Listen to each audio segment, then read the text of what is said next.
Hi everyone, this is Kirti Tiwari and आज की video में हम डिस्कस करेंगे विलियम शेक्सपियर की complete biography. William Shakespeare at a glance, एक नज़र में विलियम शेक्सपियर को देखते हैं। ठीक है, सबसे पहले बर्थ, विलियम शेक्सपियर का जन्म कब हुआ था? अप्रैल 23, 1564।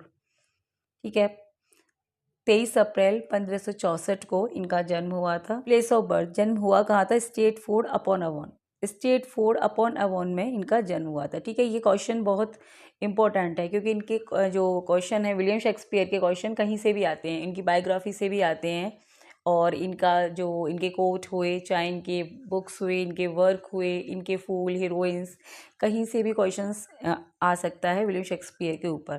तो ये क्वेश्चन बहुत इंपॉर्टेंट है कि इनका जो बर्थ प्लेस है वो है स्टेटफोर्ड अपॉन अवॉन, इनका जन्म अपॉन अवॉन यहाँ हुआ था। ठीक है, ऑन कई बार ये कन्फ्यूज़न हो जाती है कि ऑन, बहुत सारी बुक्स में ना ऑन एवॉन होता है, बहुत सारी बुक्स में अपॉन एवॉन होता है, तो upon Avon is the right answer. Stratford upon Avon में इनका जन्म हुआ था। He was baptised in Holy Trinity Church, Stratford upon Avon on Wednesday April 26, 1564। ठीक है, उनको बैप्टाइज किया गया था होली ट्रिनिटी चर्च में, वो भी वही है, Stafford upon Avon, Wednesday April 26, 1564 को। ठीक है, यानी इनके जन्म के 3 दिन बाद, जन्म के 3 दिन बाद 26 अप्रैल को इनका बैप्टाइजेशन हुआ था होली ट्रिनिटी चर्च के अंदर। बैप्टाइजेशन मतलब होता है एक तरीके से नामकरण संस्कार होता है। अलग अलग रिलीजन में ये अलग अलग तरीके से होता है। ठीक है, हमारे हिंदू रिलीजन में होता है कि बच्चे के जन्म के 1 हफ्ते बाद या 7 दिन बाद, 11 दिन बाद पंडित बताएगा कि इस दिन आपका जो है नामकरण ये किया जाएगा। तो वैसे ही इनके यहाँ भी है। तो इनके जन्म के 3 दिन बाद, यानी कि 23 को इनका जन्म हुआ था और 26 अप्रैल को 3 दिन बाद इनका बैप्टाइजेशन किया गया होली ट्रिनिटी चर्च के अंदर, वो भी वही है, स्टेटफोर्ड अपॉन एवॉन। स्टेटफोर्ड क्या है? एक गांव का नाम है, जो कि एक एवन, एक रिवर का नाम है। तो एवन रिवर के ऊपर ये एक छोटा सा गाँव है स्टेटफोर्ड, ये बसा हुआ है। ठीक है, और एक फॉरेस्ट ऑफ आर्डन से ये घिरा हुआ है। ठीक है, यहीं इनका जन्म हुआ था विलियम शेक्सपियर का। नेक्स्ट पॉइंट है डेथ। डेथ कब हुई थी इनकी? अप्रैल 23, 1616 on the probable anniversary of his birth. ठीक है, 23 अप्रैल को इनका जन्म हुआ था, 23 अप्रैल को ही इनकी डेथ हुई थी, यानी कि जो बर्थ एनिवर्सरी है वही इनकी डेथ एनिवर्सरी भी बन गई। 52 की एज में इनकी डेथ हो गई थी। नेक्स्ट पॉइंट है फादर। फादर का नाम जॉन शेक्सपियर। ठीक है, जॉन शेक्सपियर इनके फादर का नाम था। क्या थे ये? Trader in corn, meat, leather and agriculture product. ठीक है, ये व्यापारी थे। नेक्स्ट है मदर। मदर का नाम था इनका मैरी आर्डन। नेक्स्ट है स्पाउस। स्पाउस कौन है इनकी? एनी हैथवे, जो इनसे उम्र में 8 साल बड़ी थी। ठीक है, 8 year senior to William Shakespeare. Next है इनके मेजर वर्क्स। इनके मेजर वर्क्स कौन कौन से हैं उनका एक यहाँ लिस्ट दे रखा है, इन्हें भी देख लो। ठीक है, so comedy of errors, Titus Andronicus, Taming of the Shrew, Live Liver Lost, Two Gentlemen of Verona, Romeo and Juliet, A Midsummer Night Dream, Merchant of Venice, Much Ado About Nothing, Julius Caesar, As You Like It, All's Well That Ends Well, Troilus and Cressida, Othello, Miser for Miser, Antony and Cleopatra, Macbeth, King Lear, The Tempest, Venus and Adonis. Venus and Adonis इनकी poem है। ठीक है, so these are major work of William Shakespeare. The rape of Lucrece. ठीक है, ये भी इनका जो है लॉन्ग पोएम है, rape of Lucrece, Venus and Adonis and rape of Lucrece. ठीक है, नेक्स्ट हम डिस्कस करेंगे इंपॉर्टेंट पॉइंट जो हमें पता होनी चाहिए विलियम शेक्सपियर के बारे में। तो यहाँ पर सबसे पहला पॉइंट है, many attempts have been made to investigate the life of William Shakespeare and to discover from his work something of the man, but none of the countless key to his character which have been discovered have proved convincing to any but discoverers, and as they will not accept each other conclusion, the mist around them appear in impenetrable. Wheeler. ठीक है, तो ये statement है wheeler का। ठीक है, उन्होंने ये कहा है, उनका ये कहना है कि जो विलियम शेक्सपियर हैं उनको लेके काफ़ी इन्वेस्टिगेट किए गए, काफ़ी अटैम्प्ट किए गए उनकी लाइफ के बारे में, जैसे लोगों ने पता लगाया, बहुत सारे डिस्कवरर हैं जिन्होंने डिस्कवर करने की कोशिश की विलियम शेक्सपियर को, लेकिन आज तक still even today William Shakespeare के बारे में कंप्लीट इन्फॉर्मेशन नहीं मिली है। लेकिन फिर भी काफ़ी कुछ अब है हमारे पास, ठीक है। बहुत सारी बुक्स में तो इवन ये भी लिखा हुआ है कि जो पिक्चर हम विलियम शेक्सपियर की देखते हैं, ठीक है, वो भी विलियम शेक्सपियर की रियल पिक्चर है या नहीं, ये भी किसी को नहीं पता है। बहुत सारी चीज़ जो इन्फॉर्मेशन हमारे पास है वो उनके वर्क के थ्रू और अलग अलग सोर्सेज से उन्हें पता चला है, लेकिन ये नहीं है कि सब कुछ हम जानते हैं विलियम शेक्सपियर के बारे में, अभी भी वो एक मिस्ट्री बने हुए हैं। नेक्स्ट पॉइंट है what we do not know about Shakespeare is most fascinating subject, ठीक है। जो हम विलियम शेक्सपियर के बारे में नहीं जानते हैं वो एक फैसिनेटिंग सब्जेक्ट है, and one that would fill to a volume but what we do know, लेकिन जो कुछ हम जानते हैं about him is so meagre, लेकिन जितना हम उनके बारे में जानते हैं वो क्या है, मीगर, यानी बहुत ही कम है, एंड इनएडिक्वेट है, यानी अपर्याप्त है, ठीक है। जितना हम जानते हैं ना उनके बारे में वो बहुत ही कम है, यानी इससे और कई गुना ज़्यादा इन्फॉर्मेशन विलियम शेक्सपियर के बारे में रही होगी, बट वो हमारे पास नहीं है। That when it is collected together the result is disappointing Oscar Wilde, ठीक है। लेकिन जो जितनी भी इन्फॉर्मेशन मिली उसका रिजल्ट क्या था, डिसअपॉइंटिंग था। ये ऑस्कर वाइल्ड ने कहा था विलियम शेक्सपियर के बारे में, ठीक है, ऑस्कर वाइल्ड का स्टेटमेंट है। तो ये हकीकत बात है कि विलियम शेक्सपियर के बारे में बहुत कुछ अभी हमें नहीं पता है। सिर्फ 37 प्लेस हमें उनके पता है, वो हम पढ़ते हैं, हमारे सिलेबस में है, बट बहुत मतलब यही कहा जाता है कि 100 से भी ज़्यादा प्ले उन्होंने लिख दिए थे, लेकिन कोई अता पता उन प्लेस का नहीं है, ठीक है। एक बुक आती है राजस्थान की वी.के. रस्तोगी की, उसमें तो इवन ये तक लिखा है कि जो पिक्चर हम विलियम शेक्सपियर की देखते हैं वो भी उनकी रियल पिक्चर नहीं है, ठीक है। ऐसी ही इमेजिन के बेस पे बना दी गई है, पता नहीं वो विलियम शेक्सपियर हैं भी या नहीं, ठीक है। नेक्स्ट पॉइंट है Shakespeare probably attended the grammar school at Stratford. There he learned small Latin and less Greek. ठीक है, शेक्सपियर ने क्या ग्रामर स्कूल, मतलब जब वो 7 साल के थे, ठीक है, एट 7 ईयर, जब वो 7 साल के थे तब उन्होंने ग्रामर स्कूल अटेंड किया था स्ट्रेटफोर्ड में, ये ऐसा माना जाता है। देयर वहाँ पर उन्होंने स्मॉल लैटिन यानी कुछ लैटिन भाषा और कुछ ग्रीक भाषा को लर्न किया था। नेक्स्ट पॉइंट है in 1582 he was married to Anne Hathaway, she was 8 year senior to him in age, ठीक है। तो 1582 ये ईयर याद रखने वाली है। इनकी जो मैरिज हुई थी 1582 में एनी हैथवे के साथ हुई थी, जो उनसे 8 साल बड़ी थी उम्र में। नेक्स्ट पॉइंट है Shakespeare had the first child only after 6 month of marriage, ठीक है। जो विलियम शेक्सपियर उनका जो फर्स्ट चाइल्ड कब हुआ था, उनकी शादी के 6 महीने बाद हो गया था। यानी कि इसका मतलब क्या है कि जो एनी हैथवे हैं वो ऑलरेडी प्रेग्नेंट थी, शादी के पहले से ही प्रेग्नेंट थी। The eldest daughter Susanna was baptised on 26 May 1583, ये जो फर्स्ट जो डॉटर है इनकी उसका बैप्टाइजेशन 26 मई को हो गया था 1583 में। 2 ईयर्स लेटर या 2 साल बाद the twins Hamlet and Judith were born, 2 साल बाद उनके 2 बच्चे हुए, है ना, ट्विंस थे वो, उनका नाम था हैमलेट एंड जूडिथ। हैमलेट भी आगे जाके मर गया था, 11 की एज में इसकी भी डेथ हो गई थी हैमलेट की, अननोन रीज़न है, नहीं पता कि कैसे हुई थी, बस ईयर पता है कि 1596 के अंदर इस बच्चे की डेथ हो गई थी। हाँ, लेकिन जूडिथ इनकी जिंदा है, यानी कि बेटियां दोनों जिंदा हैं। Judith were born, Susanna was married to John Hall, John Hall से सुसैना की शादी हुई है, a physician, and Judith to Thomas Quiney, ठीक है। जूडिथ का हस्बैंड है थॉमस क्वीनी, ये दोनों इनके दामाद हो गए। नेक्स्ट है the husband of Judith was junior to her in age, ठीक है। जो जूडिथ का हस्बैंड था वो जूडिथ से छोटा था, जैसे विलियम शेक्सपियर अपनी वाइफ से छोटे थे वैसे ही जूडिथ का हस्बैंड भी छोटा था। The only son Hamlet died at the age of 11, ठीक है, 11 की एज में इनका बेटा मर गया था, अगस्त 11 1596 में, मतलब मर गया था इनका बेटा। What reason behind death we don't know. Next point है about the year 1587 he left his family and went to London, ठीक है। 1587 में ऐसा माना जाता है कि उन्होंने अपनी फैमिली को छोड़ दिया था और लंदन आ गए थे। He join the Burbage company of players की बर्वेज कंपनी को इन्होंने ज्वाइन कर लिया यहाँ पर आकर।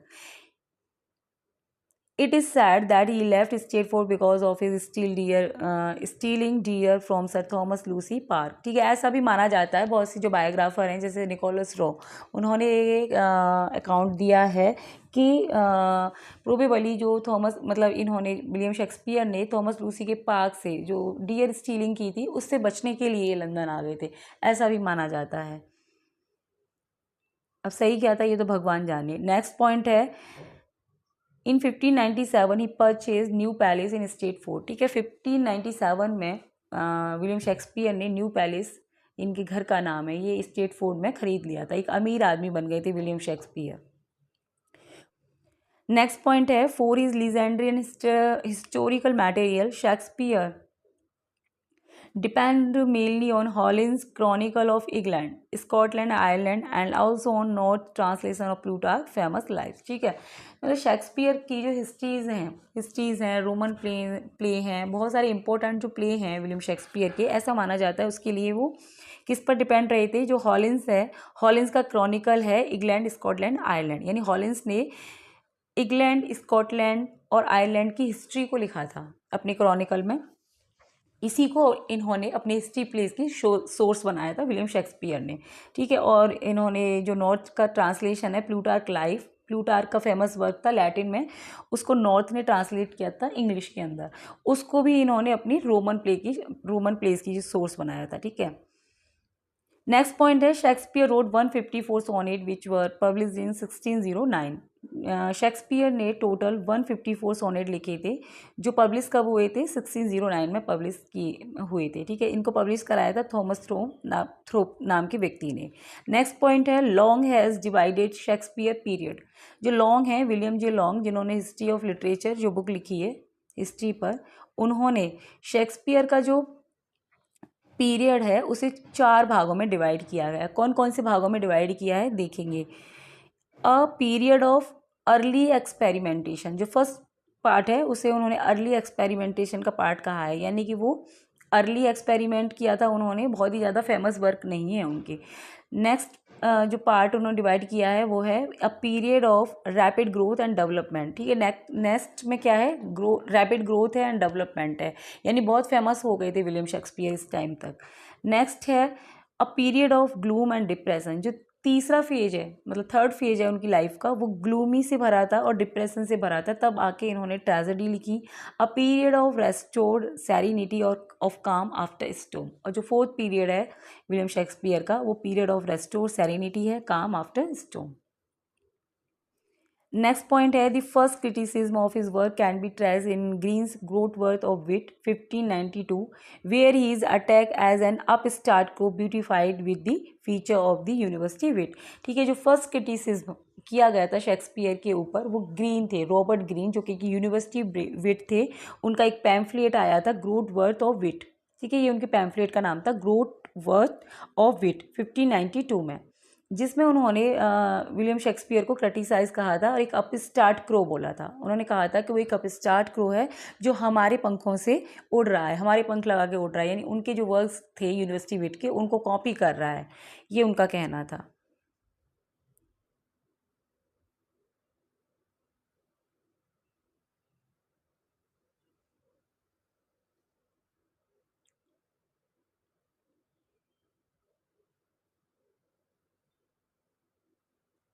नेक्स्ट पॉइंट है Dowden in his Shakespeare his mind and art 1875 divide Shakespeare career into 4 period. ठीक है, डोडेन ने भी मतलब शेक्सपियर का जो पीरियड है उसको 4 पार्ट में डिवाइड किया गया है। इनका वर्क है Shakespeare his mind and art 1875 में आया था। इसमें इन्होंने इनके जो कैरियर है विलियम शेक्सपियर का उसको 4 पार्ट में डिवाइड किया गया है। कौन कौन से 4 पार्ट हैं वो देख लीजिए। इन दी वर्कशॉप, ये फर्स्ट पार्ट है।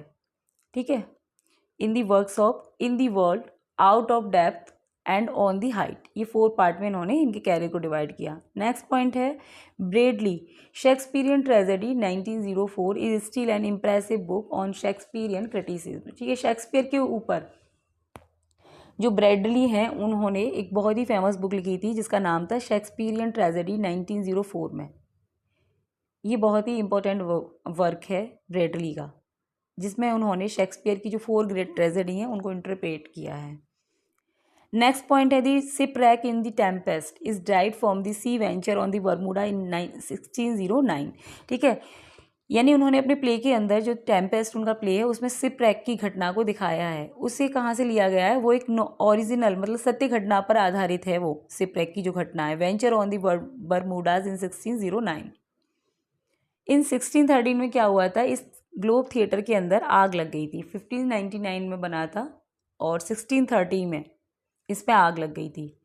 हेनरी 8 का जब प्रीमियर चल रहा था तो वहाँ पर एक कैनन शॉट के द्वारा इस थिएटर में आग लग गई थी। ठीक है, नेक्स्ट पॉइंट है On 25th March 1616, Shakespeare altered the draft of his bill to give Judith more security in view of her husband's unreliability and his premarital misconduct with another woman. ठीक है, तो यानी 25 मार्च है 1616 में जो शेक्सपियर उन्होंने अपनी जो बसीयत उसमें थोड़ा चेंज किया था। मतलब जूडिथ को उसमें ज़्यादा सिक्योरिटी दी उन्होंने बजाय उसके हस्बैंड के, क्योंकि उनका हस्बैंड क्या था, उनके हिसाब से अनरेलिबल था, क्योंकि उसके बहुत सारे एक्स्ट्रा मैरिटल अफेयर वगैरह थे, तो इसलिए उन्होंने जूडिथ को ज़्यादा सिक्योरिटी दे दी अपनी बसीयत के अंदर। नेक्स्ट पॉइंट है there is an upstart crow beautified with our feather that with his tiger heart wrapped in a player height. Suppose he is as well able to bombast out a blank verse as the best of you, and being an absolute John's factotum is in his own conceit the only sex scene in a country. Robert Greene, a rival playwright and pamphleteer about Shakespeare. तो ये पूरा के पूरा क्या है, जो जो Robert Greene है उनका पैम्फलेट है, उसमें उन्होंने विलियम शेक्सपियर को क्रिटिसाइज़ किया गया है। और ये अकेले ऐसे बेटे हैं जिन्होंने इन्हें क्रिटिसाइज़ किया है, बाकी किसी यूनिवर्सिटी ने इन्हें क्रिटिसाइज़ नहीं किया। तो उसमें इन्होंने ये 2-3 लाइन बोली थी, एक तो आप स्टार्ट क्रो कहा था, एक टाइगर हर्ट कहा था, ठीक है, और एक ये भी क्वेश्चन आता है जॉन फैक्टोटम, ये भी कहा था इन्होंने इन्हें। नेक्स्ट पॉइंट है Shakespeare dedicated his narrative poem namely Venus and Adonis 1593 and rape of Lucrece 1594 to the earl of Southampton. ठीक है, जो विलियम शेक्सपियर हैं उन्होंने अपनी नैरेटिव पोएम किसको डेडिकेट की थी? कौन कौन सी नैरेटिव पोएम थी वो? वीनस एंड एडोनिस जो 1593 में आई, रेप ऑफ लुक्रिस जो 1594 में आई। ये दोनों की दोनों इनकी लॉन्ग नैरेटिव पोएम है, 1593 और 1594। ये इन्होंने अर्ल ऑफ साउथहैम्पटन को डेडिकेट की थी। बहुत क्वेश्चन ये एग्जाम के अंदर आता है, वेरी इंपॉर्टेंट है ये। नेक्स्ट है नेक्स्ट पॉइंट है इन 1594 Shakespeare was the charter member of the theatrical company. ठीक है, 1594 में विलियम शेक्सपियर चार्टर मेंबर बन गए थे थिएट्रिकल कंपनी में। कौन सी कंपनी थी वो? Chamberlain men's, which change its name to the King's Men in 1603। ठीक है, जिसका नाम बाद में चेंज हो गया था जब किंग जेम्स राजा बने थे इंग्लैंड के जैकोबियन एज में, तो इस कंपनी का नाम बदलकर किंग्समैन हो गया था। नेक्स्ट पॉइंट है the sonnet beginning at 127 to his mistress are worse than a puzzle peg, they are abominably harsh, obscure and worthless. ठीक है, ये जो सोनेट हैं इनकी शुरुआत 127 से हुई है, जो उनकी डार्क लेडी के लिए हैं। ये ऑब्सक्योर हैं, यानी कुछ पता नहीं किसके बारे में है ना, एग्जैक्टली किसी को नहीं पता क्या है। वर्थलेस बताया है इनको। The other four the most part much better, कुछ पार्ट अच्छा है, have many fine lines and passage, कुछ में बहुत अच्छे अच्छे पैसेज और लाइन्स भी दे रखे हैं।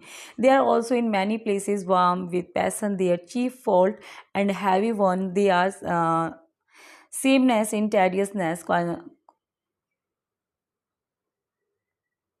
क्वाइंटनेस and elaborate obscurity। Wordsworth about Shakespeare, तो ये स्टेटमेंट है वर्ड्सवर्थ का। ठीक है, विलियम शेक्सपियर की सोनेट को लेकर वर्ड्सवर्थ का ये स्टेटमेंट रहा है। नेक्स्ट पॉइंट है if Shakespeare had written nothing but his sonnet. ठीक है, शेक्सपियर ने कुछ ना लिखा होता, केवल अपनी सोनेट लिखे होते, he would have been assigned to the class of cold artificial writer who had no genuine sense of nature और passion. Hazlitt about Shakespeare sonnet, तो शेक्सपियर की जो सोनेट हैं उनको लेकर ये हैजलिट का स्टेटमेंट है। नेक्स्ट स्टेटमेंट किसका है, देखिए, this seem to be full of fine thing said unintentionally in the intensity of working out conceit Keats about Shakespeare sonnet. ये कीट्स ने बोला है शेक्सपियर की सोनेट के बारे में। नेक्स्ट है, not a single one is very admirable, they are hot and pothery, there is much condensation, little delicacy like raspberry jam without cream, without crust, without bread to break its viscidity, Landor about Shakespeare sonnet. ये Landor ने बोला इनकी sonnet को लेकर, ठीक है। Next है, on going through he 154 of them, I find 49 which seem to me excellent. Throughout a good number of the rest have one or two memorable lines, but there are also several which I can only read out of a sense of duty for the inferior ones we have no right to condemn। यानी कि कौन से writer हैं जिन्होंने ये कहा है कि इतने सारे सोनेट में से 154 सोनेट में से उन्हें केवल 49, जो 49 नंबर का इनका सोनेट है वो पसंद आया है। किसका स्टेटमेंट है ये?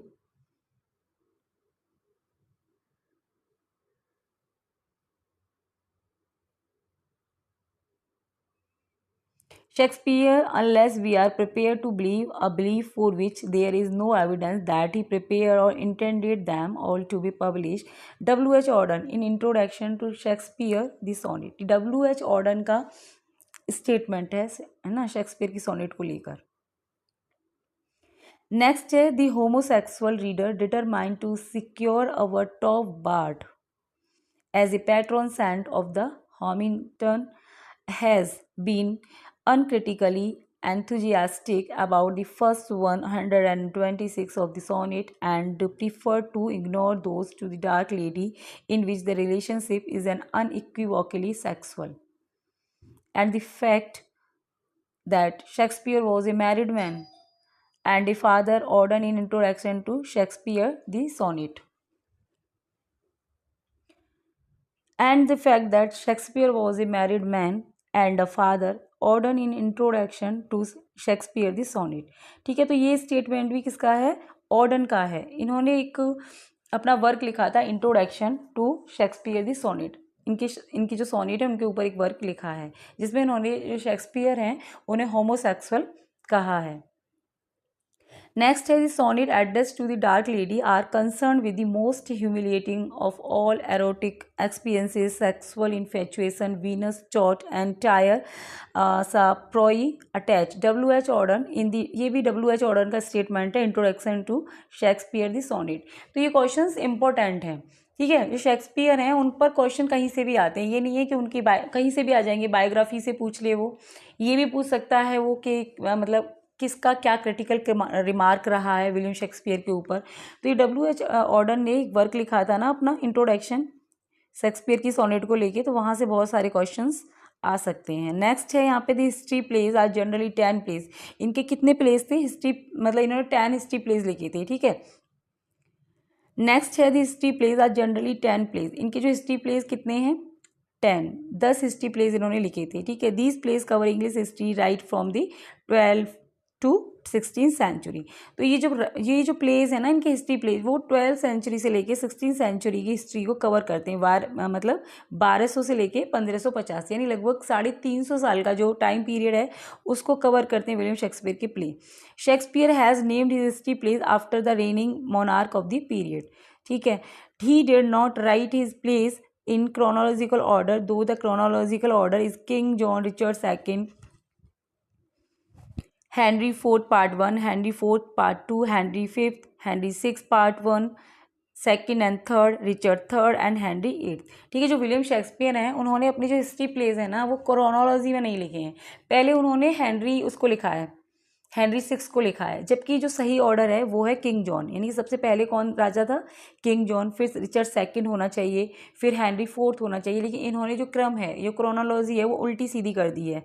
ठीक है, कभी इन्होंने सिक्स मतलब हेनरी सिक्स लिखा है, हेनरी सिक्स में भी फिर उन्होंने इसका सबसे पहले सेकेंड पार्ट लिखा है, फिर पार्ट 1 लिखा है, फिर थर्ड लिखा है। इस तरीके से इन्होंने क्रोनोलॉजी को क्या कर दिया है? गड़बड़ कर दिया है। ठीक है, नेक्स्ट है the historical plays of Shakespeare cover the period of English history of English over a period of about 350 years, ठीक है, 350 साल का समय ये कवर करते हैं इनके प्लेज। ये बहुत इंपॉर्टेंट क्वेश्चन है, टीजीटी के एग्जाम में भी ये आ गया है। नेक्स्ट है in his historical next point है in his historical plays Shakespeare has presented weakness and strength of English king, ठीक है, अपने प्लेज में इन्होंने क्या किया, वीकनेस स्ट्रेंथ को दिखाया इंग्लिश किंग की। In King John Richard second Henry six he present the weakness of English Kings.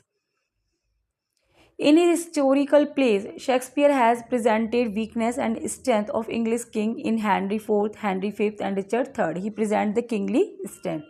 In plays में इन्होंने राजाओं की जो strength है उसको present किया है। Next है the identity of Mr. W.H. is uncertain. Next ये कहा जा रहा है कि जो W.H. है उनकी जो identity है वो क्या है, uncertain है, वो अभी तक क्या है, अनिश्चित है। W.H. लिखा रहता था उनकी मतलब जो सोनेट हैं उनके नीचे के डेडिकेट टू मिस्टर W.H. अभी W.H. कौन थे ये कुछ भी क्लियर नहीं है कि किसके बारे में वो लिखते थे। Most person who write on subject have felt it too prosaic to hold that mister W.H. बहुत से लोग इसको लेके बहुत कंफ्यूज हैं। बस सिंपली ये person who brought the poem into publisher hand, क्या वो सिंपल कोई पर्सन था जो पब्लिशर को ले जाके देता था उनकी सोनेट, या फिर कोई पैट्रॉन था, पता नहीं।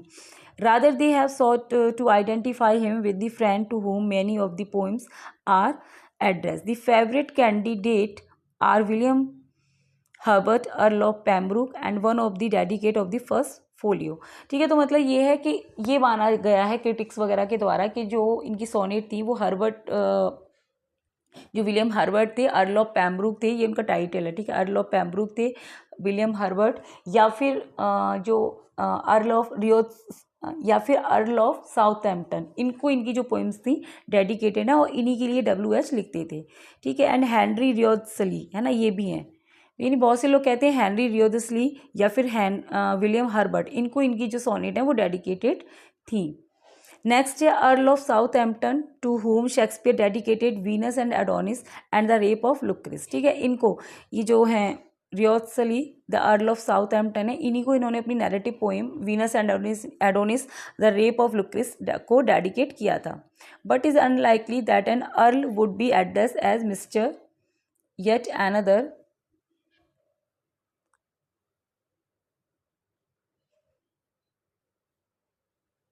candidate is Sir William Harvey, third husband of Southampton mother.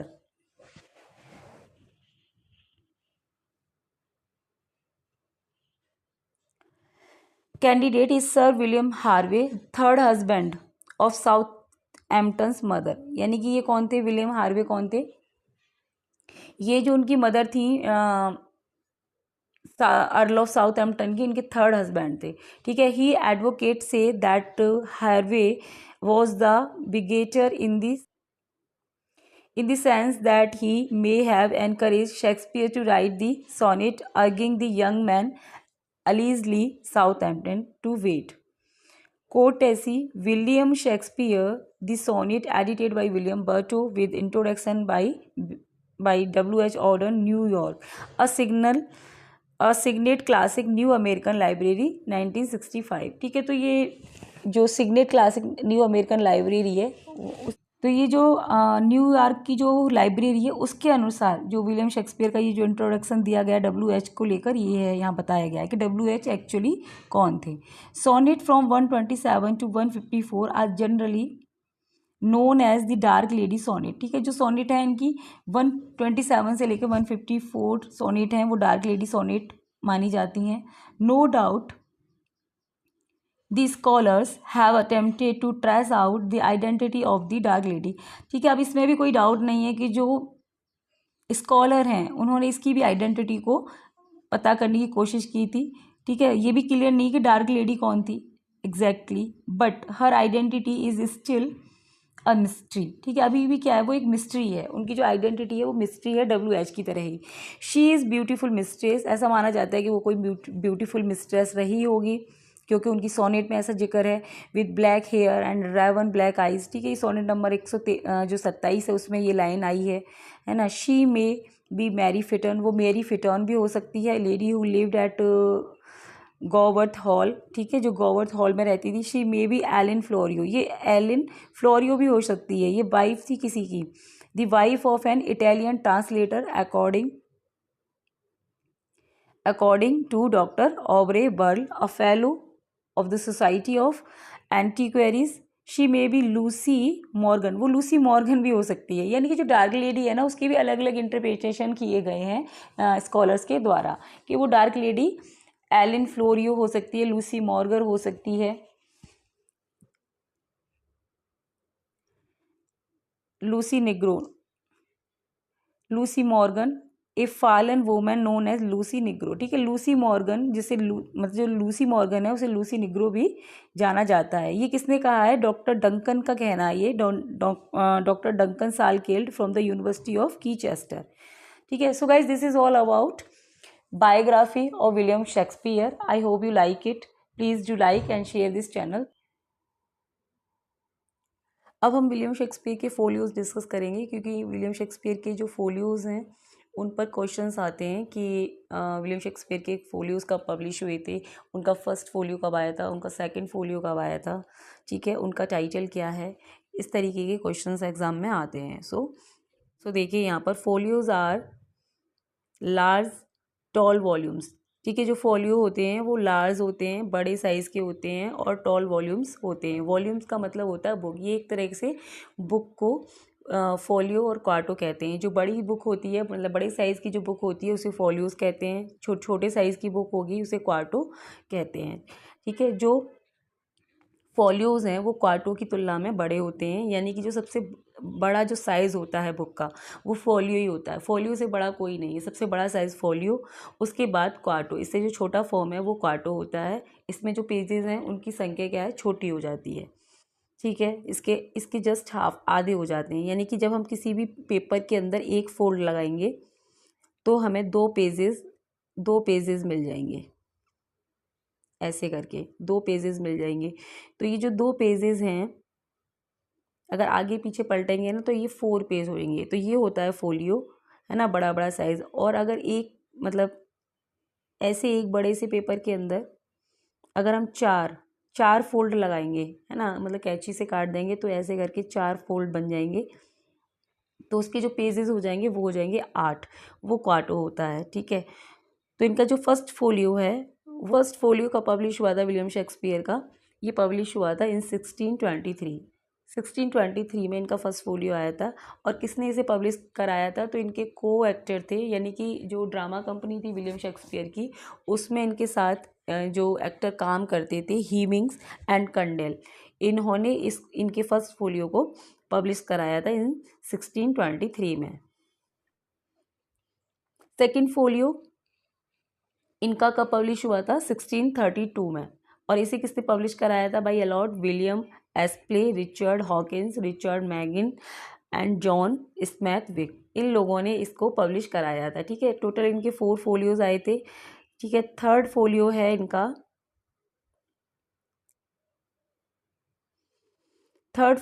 Publish हुआ था 1663 में बाय फिलिप चैडविन. इनके द्वारा इसे पब्लिश कराया गया था. नेक्स्ट पॉइंट है 4.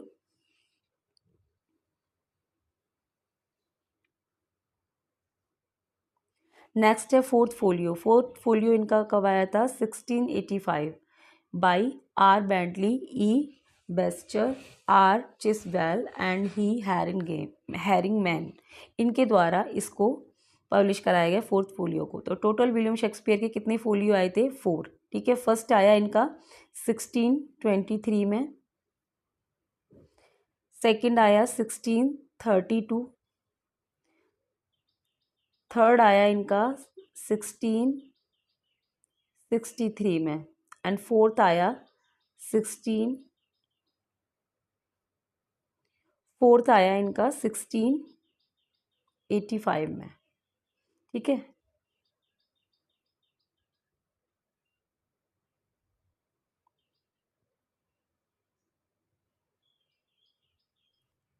नेक्स्ट इंपॉर्टेंट पॉइंट है यहाँ पर, the 2 noble kinsmen did not appear in any folio edition. ठीक है, ये बहुत ही इंपॉर्टेंट क्वेश्चन है कि इनका जो प्ले है 2 नोबल किंग्समैन किसी भी फोलियो एडिशन में अपीयर नहीं हुआ था, यानी किसी भी फोलियो में वे पब्लिश नहीं हुआ था, क्योंकि इनका फर्स्ट फोलियो आ गया था इन 1623 में, सेकंड फोलियो इनका आ गया 1632 में, जबकि ये पब्लिश हुआ था इनका प्ले 1634 में।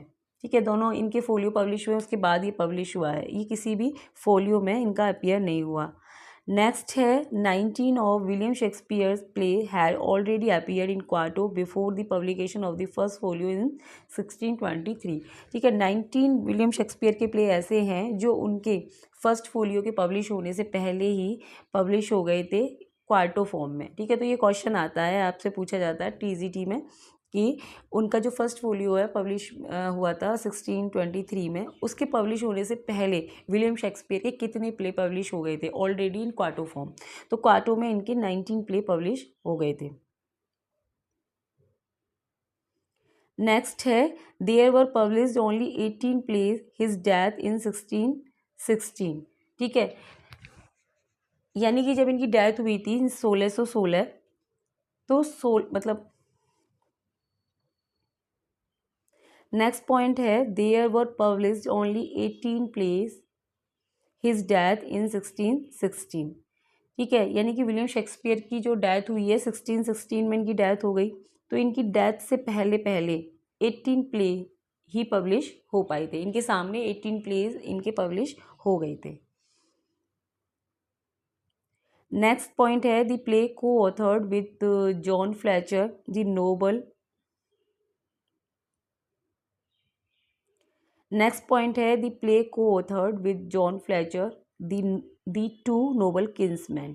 यानी कि इनका जो ये प्ले है द टू नोबल किंग्समैन, ये कोलैबोरेशन में लिखा गया था जॉन फ्लेचर के साथ, यानी कि पूरी तरह से ये विलियम शेक्सपियर का प्ले नहीं है, इसे जॉन फ्लेचर ने लिखा था। वॉज फर्स्ट पब्लिश इन 1634, जो कि पब्लिश हुआ था 1634 में। ठीक है, जो मैंने बताया अभी, किसी भी फोलियो में ये अपीयर नहीं हुआ था, 1634 इसकी पब्लिकेशन ईयर है।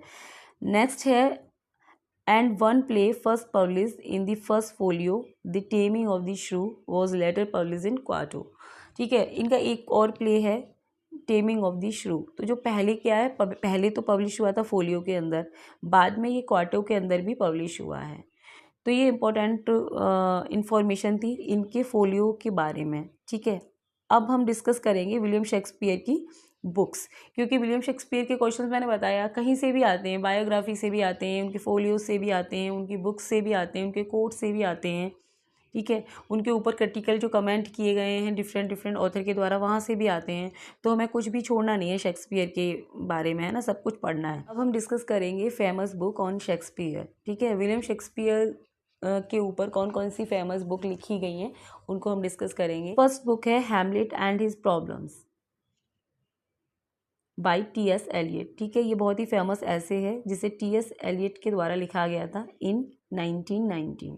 ठीक है, 1919 में टी.एस. एलियट ने लिखा था ये ऐसे हैमलेट एंड हिज प्रॉब्लम, जो कि विलियम शेक्सपियर का जो ट्रेजिक हीरो है हैमलेट उसके बारे में है, और इसी में के अंदर वो ऑब्जेक्टिव को रिलेटिव पर बात करते हैं।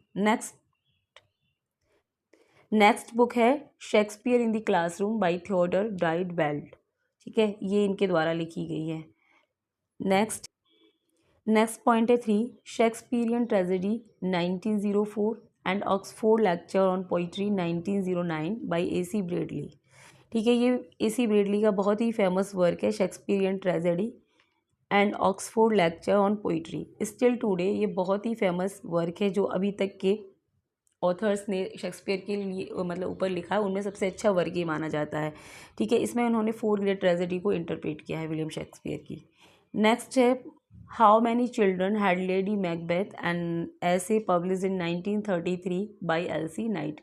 ठीक है, तो ये जो बुक है how many children had lady Macbeth, ये ऐसे है जो एल.सी. नाइट ने लिखा था इन 1933 में। नेक्स्ट है on the knocking at the gate in Macbeth in 1823। ये बहुत ही इम्पोर्टेंट ऐसे है बाई थॉमस दी क्वेंसी। ठीक है, इसकी वजह से जो थॉमस दी क्वेंसी हैं वो इंग्लिश लिटरेचर में फेमस हो गए इस वर्क की वजह से। बहुत अच्छा वर्क है उनका, जो कि उनका प्ले विलियम शेक्सपियर का जो प्ले है मैकबेथ, उसके बारे में, उसमें जो पोर्ट्रेट सीन है उसके बारे में उसे उन्होंने डिस्क्राइब किया है इसमें। नेक्स्ट पॉइंट है 6 नेक्स्ट बुक है द व्हील ऑफ फायर। ये तो बहुत ही ज़्यादा इम्पोर्टेंट है, व्हील ऑफ फायर, ठीक है, wheel of fire. Next important book है हमारे पास the wheel of fire by Wilson Knight. ये बहुत ही इंपॉर्टेंट वर्क है उनका। इंटरप्रिटेशन ऑफ शेक्सपियरियन ट्रेजेडी 1930, इसमें शेक्सपियरियन ट्रेजेडी को ही इंटरप्रेट किया है उन्होंने। अनदर बुक है उनकी द इम्पीरियल थीम, ठीक है, एक तो व्हील ऑफ फायर, एक है imperial theme. The Shakespearian Tempest, ये भी उनकी बुक है। बहुत सारी बुक लिखी है उन्होंने विलियम शेक्सपियर के ऊपर, ये तो 2-4 हैं, उन्होंने पूरा पूरा एक लिस्ट है। The Shakespearian Tempest, the crown of life 1947,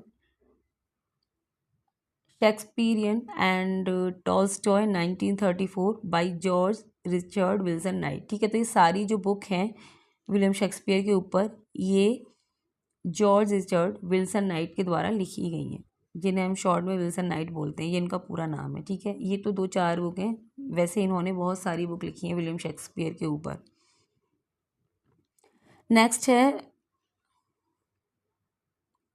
next work है हमारे पास the time is out of joint, a study of Hamlet, and the time is free, a study of Macbeth by, ये बहुत ही फेमस वर्क है Roy walker का। Next है 8, a short biography entitled some account of the life of mister William Shakespeare by Nicholas Rowe, ठीक है। Nicholas Rowe ने William Shakespeare की biography लिखी थी, ये उनके फर्स्ट बायोग्राफर माने जाते हैं। इनकी बायोग्राफी है, उसका टाइटल था some account of the life of mister William Shakespeare. Next work है Shakespearian comedy 1938, Shakespearian tragedy 1948 by H.B. Charlton, ठीक है। H.B. चार्ल्टन के ये दोनों वर्क बहुत इंपॉर्टेंट हैं, ठीक है। 1938 में कॉमेडी उन्होंने लिखा, फिर 10 साल बाद 1948 में मतलब ट्रेजेडी लिखा है उन्होंने। नेक्स्ट इंपॉर्टेंट वर्क है Shakespeare's world of images, the development of his moral ideas, ठीक है। किसके द्वारा लिखा गया है ये? Donald Alfred stiffer, that has many famous chapter and title, ठीक है, जिसमें बहुत सारे मतलब डोनाल्ड अल्फ्रेड स्टिफर ने ये वर्क लिखा है और इसमें बहुत फेमस चैप्टर हैं, जिनके नाम क्या हैं वो यहाँ पर दिए गए हैं, ठीक है। इनके जो जो फेमस चैप्टर हैं उनके नाम हैं the country mouse, the school of love, Romeo and Juliet, the garden of Eden, the unweeded garden, the dark tower, read to freedom. ये सारे टाइटल हैं इनके वर्क के जो इन्होंने इसमें दिए हैं, ठीक है, डोनाल्ड अल्फ्रेड स्टिफर ने। नेक्स्ट वर्क है the fool of Shakespeare. The fool of Shakespeare बहुत ही इंपॉर्टेंट वर्क है विलियम शेक्सपियर के ऊपर, जो कि आया था 1913 में bye Warde Frederick ward. Next important है हमारे पास, नेक्स्ट इंपॉर्टेंट वर्क है the fool of Shakespeare, Shakespeare के फूल इन 1913, ये वर्क है वार्ड फेडरिक का, ये भी बहुत इंपॉर्टेंट वर्क है। नेक्स्ट वर्क है the critical essay Shakespeare's English king is written by Walter Pater, ये भी बहुत इंपॉर्टेंट वर्क है ना। शेक्सपियर्स इंग्लिश किंग किसने लिखा है, ये क्वेश्चन आएगा तो आप बता देना, वॉल्टर पेटर, वॉल्टर पेटर का वर्क है, ठीक है, जिसमें उन्होंने उनके इंग्लिश किंग को मतलब इंटरप्रेट किया है, उनकी व्याख्या की है। नेक्स्ट है Hamlet and the distracted globe 1978, ये किसका वर्क है? एंड्रयू जॉन गर्व, इनका वर्क है ये। नेक्स्ट बुक है looking for sex in Shakespeare 2004 by Stanley Wells, ठीक है, ये स्टैनली वेल्स की बुक है। नेक्स्ट है 15 the Bible in Shakespeare 2013, Hamlin Hannibal, ठीक है, हैमलिन एंड हैनिबल का वर्क है the Bible in Shakespeare 2013। Next है Shakespeare sex and love 2010 by sir Stanley William Wells, ठीक है। तो शेक्सपियर शेक्स एंड लव की बात किसने की है, ये ध्यान रखना, सर स्टैनली विलियम वेल्स, ठीक है। यहाँ भी उन्होंने सेम वर्क लिखा है looking for sex in Shakespeare, ठीक है। जो शेक्सपियर के वर्क में जो सेक्स को लेकर जो थीम है उनके वर्क में, उन पर इन्होंने मतलब व्याख्या दी है। नेक्स्ट है जॉर्ज रिचर्ड विल्सन नाइट, ठीक है, ये और मतलब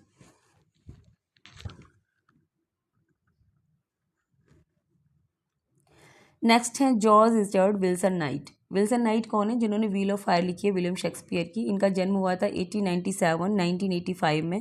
was an English literary critic and academic known particularly for his interpretation of mythic content in literature and his essay the wheel of fire. Wheel of fire के लिए इतने famous हैं, wheel of fire के लिए जाने जाते हैं। ठीक है, ये इनका वर्क इतना फेमस है कि इससे ये खुद ही फेमस हो गए। ऑन शेक्सपियर ड्रामा, जिसमें इन्होंने शेक्सपियर के जो ड्रामा हैं बेसिकली जो ट्रेजेडी हैं उन्हें इंटरप्रेट किया है।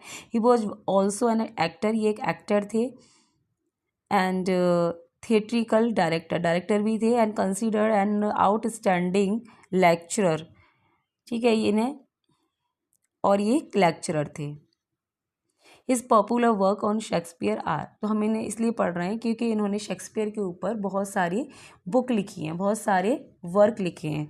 तो कौन कौन से वर्क इन्होंने लिखे हैं उन्हें हम जल्दी से देख लेते हैं। ठीक है, तो सबसे पहला वर्क है इनका मिथ एंड मिरेकल एन ऐसे on the mystic symbolism of Shakespeare 1929। ठीक है, ये वर्क है इनका, ऐसे है मिथ एंड मिरेकल शेक्सपियर के ऊपर। नेक्स्ट वर्क है इनका और मोस्ट इंपॉर्टेंट वर्क है इनका द व्हील ऑफ फायर। ठीक है, ये मोस्ट इतनी बार एग्जाम में रिपीट हुआ है और बार बार आता है ये एग्जाम के अंदर। The wheel of fire interpretation of Shakespearean tragedy 1930 में शेक्सपियरियन ट्रेजेडी को इंटरप्रेट किया गया है। नेक्स्ट है द इम्पीरियल थीम 1931। ठीक है, ये इनका वर्क, ये भी बहुत इंपॉर्टेंट है, इम्पीरियल थीम। नेक्स्ट है द शेक्सपियरियन टेम्पेस्ट 1932। नेक्स्ट है the Christian renaissance with interpretations of Dante, Shakespeare and Goethe and a note on T S. Eliot 1933। Next है शेक्सपियर एंड टॉल्स्टॉय 1934, ये भी वर्क है इनका। नेक्स्ट वर्क है इनका principle of Shakespeare production 1936। Next है Sceptred Isle, Shakespeare's Masses for England at War 1940। Next है The Olive and the Sword, A Study of England, Shakespeare 1944। Next work है The Crown of Life, Essays in Interpretation of Shakespeare's Final Plays 1946। Next है the imperial theme further interpretation of Shakespeare tragedy including the Roman plays 1951। ठीक है, the imperial theme क्या है? पहले भी इन्होंने imperial theme लिखा है, उसमें केवल ट्रेजेडी को इन्होंने इंटरप्रेट किया था। बाद में इन्होंने इम्पीरियल थीम में फर्दर मतलब कुछ ऐड किया इन्होंने रोमन प्लेज को भी इसमें ऐड कर दिया, तो इसका फिर टाइटल हो गया further interpretation of Shakespeare tragedies. Next work है इनका the mutual flame on Shakespeare sonnet and the phoenix and the turtle 1955। Next है the sovereign flower on Shakespeare as the poet of royalism 1958। Next इनका work है Byron and Hamlet 1962, Byron and Shakespeare 1966। Byron जो romantic poet हैं जो younger generation से हैं, है ना, जॉन कीट्स, पीबी शेली और उनके साथ ही जो बायरन आते हैं वो वाले बायरन है ये। नेक्स्ट है Shakespeare and religion, essay of 40 years. Next है वर्जिल एंड शेक्सपियर 1977। नेक्स्ट है Shakespeare dramatic challenge on the rise of Shakespeare tragic hero 1977। Shakespearian dimension 1984, ये इनके वर्क हैं। ठीक है, तो ये सारे जो विल्सन नाइट हैं इनके वर्क हो गए।